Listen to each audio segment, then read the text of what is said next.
నమస్కారం. నేను చందు. ఈరోజు ప్రధాన న్యూస్ పేపర్లలో వచ్చిన కరెంట్ అఫైర్స్ ఏమేమి ఉన్నాయో చూద్దాం. వీడియో చివరి వరకు చూడండి. ఒకవేళ ఛానల్ని సబ్స్క్రైబ్ చేసుకోకపోతే ఫస్ట్ సబ్స్క్రైబ్ చేసుకోండి. భారత ఎగుమతులు మే 2024లో 9.1% పెరిగి $38.13 బిలియన్ నమోదయ్యాయి. దిగుమతులు 7.7% అధికమై $61.91 బిలియన్ చేరాయి. దీంతో దేశ వాణిజ్య లోటు 7 నెలల గరిష్టమైన $23.78 బిలియన్ నమోదైంది. అక్టోబర్ 2023లో నమోదైన $31.46 బిలియన్ తర్వాత ఇదే అత్యధిక వాణిజ్య లోటు. ఇంజనీరింగ్, ఎలక్ట్రానిక్స్, జౌళి, ఔషధం, ప్లాస్టిక్ ఎగుమతులు దేశీయ ఎగుమతుల వృద్ధిలో కీలక పాత్ర పోషించాయి. ముడి చమురు దిగుమతులు పెరగడం, దేశీయ దిగుమతులు అధికం కావడం దీనికి కారణమైంది. హైదరాబాద్లోని national institute of medical heritage NIIMH, ప్రపంచ ఆరోగ్య సంస్థ WHO సంయుక్తంగా హైదరాబాద్లో ప్రత్యేక పరిశోధన కేంద్రాన్ని ఏర్పాటు చేయనున్నాయి. సంప్రదాయ వైద్యం, ఔషధ పరిశోధనల కోసం ఈ కేంద్రం 4 ఏళ్ల పాటు పనిచేయనుంది.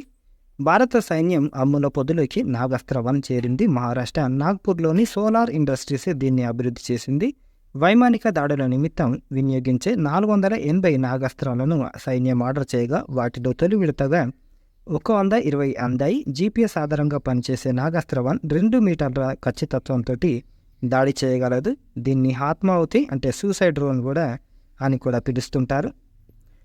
9 కిలోల బరువు ఉండే ఈ డ్రోన్ సుమారు 4500 మీటర్ల ఎత్తు వరకు ఎగరగలదు. ఇక మోడల్ క్వశ్చన్స్ ఏమున్నాయంటే, ఉత్తరప్రదేశ్లోని ఏ ఆలయం వద్ద విధులు నిర్వర్తించే పోలీసులకు ఆ రాష్ట్ర ప్రభుత్వం ఇటీవల కొత్త డ్రెస్ కోడ్ ప్రకటించడం వివాదాస్పదమైంది అని అంటే కాశీ విశ్వనాథ ఆలయం.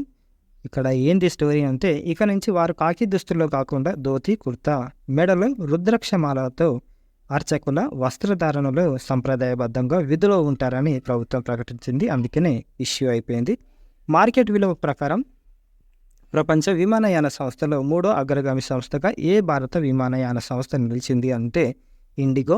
ఇది ఇప్పటికే భారత్లో అతిపెద్ద విమానయాన సంస్థగా ఉంది. అమెరికాకు చెందిన డెల్టా ఎయిర్లైన్స్ $30.4 బిలియన్ అంటే సుమారు 2.52 lakhs కోట్ల మార్కెట్ విలువతో ప్రపంచ విమానయాన సంస్థల్లో అగ్రగామిగా ఉంది. ఐర్లాండ్కి చెందిన చౌక ధరల విమానయాన సంస్థ రాన్ ఎయిర్ హోల్డింగ్స్ సంస్థ $26.5 బిలియన్ అంటే సుమారు 2.20 లక్షల కోట్లతో రెండో స్థానంలో ఉంది. $17.6 బిలియన్ సుమారు 1.46 లక్షల కోట్లు మార్కెట్ విలువతో భారత సంస్థ 3వ స్థానాన్ని ఆక్రమించింది.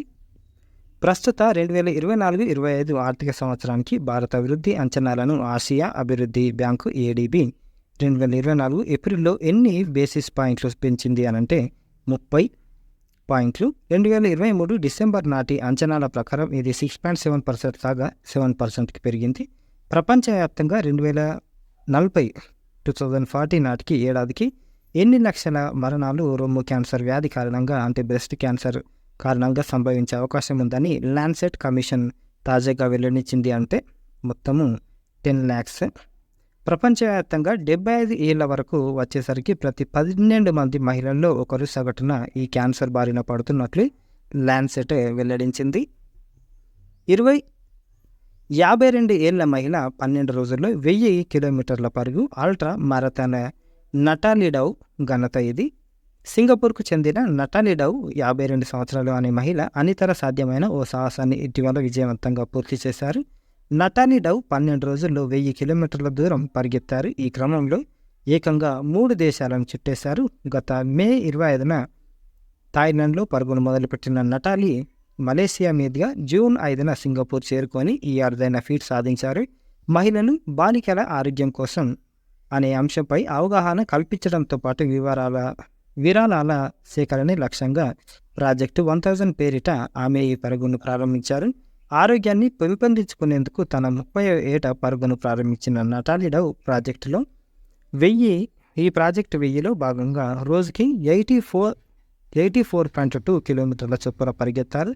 తాను నిర్దేశించుకున్న 1000 కిలోమీటర్ల లక్ష్యాన్ని 12 రోజుల్లో పూర్తి చేశారు. అంటే ప్రతిరోజు 2 మ్యారథాన్లు పూర్తి చేశారు. ఈ క్రమంలో ఎండ, వానలు, తుంటిగాయం, అనారోగ్యాన్ని కూడా ఆమె లెక్క చేయలేదు. ఎండల నుంచి తప్పించుకునేందుకు కొన్ని రోజులు అర్ధరాత్రి తర్వాత మొదలుపెట్టి తెల్లవారుజాము వరకు పరిగెత్తేవారు. ఏదేమైనా అనుకున్న లక్ష్యాన్ని సాధించిన నటాలీ డౌ ఫాస్టెస్ట్ 1000 కిలోమీటర్లు Thailand to Singapore ultra marathon record సొంతం చేసుకున్నారు. అంతేగాక అత్యంత వేగంగా మలేషియాను కాలినడకన దాటిన వ్యక్తిగా గిన్నిస్ బుక్ ఆఫ్ రికార్డ్స్ నమోదు చేశారు. ఇక తన పరుగుతో నటాలీ డౌ క్రీడల ద్వారా మహిళలు, అమ్మాయిల్లో నాయకత్వ సామర్థ్యాన్ని పెంపొందించేందుకు కృషి చేసే ఒక సంస్థకు $50,000 దాదాపు 42 లక్షలు విరాళాలు సేకరించారు. ఎత్తైన రైలు వంతెనపై ట్రయల్ రన్ మనకు ఇండియా నుంచి జమ్మూ కాశ్మీర్కు కొత్త అందాలు తెచ్చిపెట్టే ప్రపంచంలోనే అత్యంత ఎత్తైన చినాబ్ రైలు వంతెన రాకపోకలకు సిద్ధమైంది.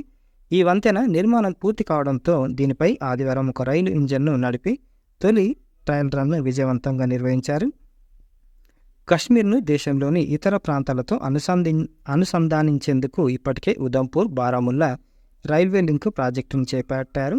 అందులో భాగంగానే నది గర్భం నుంచి 359 మీటర్ల ఎత్తున చినాబ్ నదిపై 13-15 మీటర్ల పొడవైన వంతెనను నిర్మించారు. చైనాలోని బెయిసాన్ నదిపై నిర్మించిన 275 మీటర్ల పొడవైన షుబాయ్ బ్రిడ్జి రికార్డును ఇది అధిగమించింది. ఇక వర్డ్ ఆఫ్ ద డే విషయానికి వస్తే కాన్స్పిరసీ, కుట్ర, పథకం. English meaning conspiracy is a noun in English. A conspiracy is a secret plan by a group to do something unlawful or unharmful.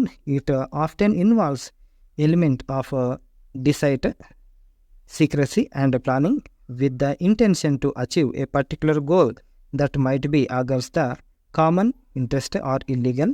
Synonyms plot and scheme అంటే same meaning. Antonyms honesty, transparency. Usage: the police uncovered a conspiracy to smuggle drugs into the country, leading to several arrests. Some people believe in a conspiracy theory that suggests the moon landing was faked by the government. ఇవి ఈ రోజుకి సంబంధించిన paper articles, current affairs. Like చేయండి, share చేయండి, subscribe చేయండి. Thank you, ధన్యవాదాలు.